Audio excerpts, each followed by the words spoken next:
Sumainyo ang Panginoon. Ang mabuting balita ng Panginoon ayon kay San Mateo.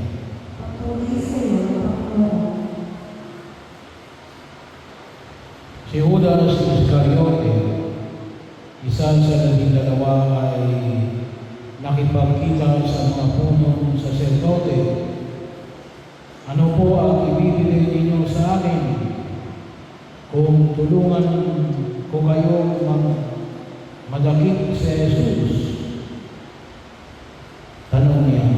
Noon din ay binilangan niya siya ng 30 sa labing bilang.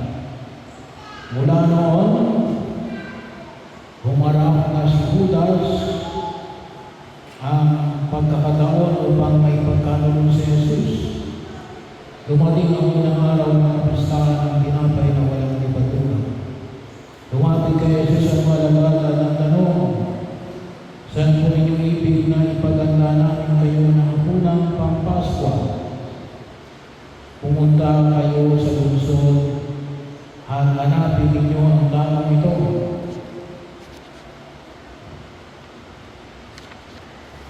Sabihin sa kanyang ganito ang ipinasasabi ng guro, malapit ng aking oras, ako at ang aking mga alagad ay sa bahay magkakain ng hapunang Pampaskwa. Sinunod ng mga alagad ang utos na Jesus at inihanda nila ang hapunang Pampaskwa. Nang gabing iyon, tumulog sa hapag sa Jesus kasama ang 12 alagad. Samantalang siya'y kumakain, nangusap sa Jesus. Sinasabi ko, isa sa inyo ang magkakanulo sa akin. Nandugo ang mga alagad at isa't isa'y nagtanong sa kanya, ako po ba, Panginoon?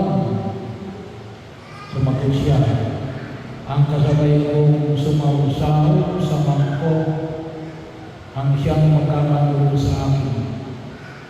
Papanaw ang anak ng tao ayon sa nasusulat, ngunit sa aba ng magkakanulo sa kanya. Mabuti pang hindi na ipinanganak ang taong iyon. Si Judas na magkakanulo sa kanya ay nagtanong din, Guro, ako po ba? Sumagot si Jesus, ikaw na ang nagsabi. Ang mabuting balita ng Panginoon.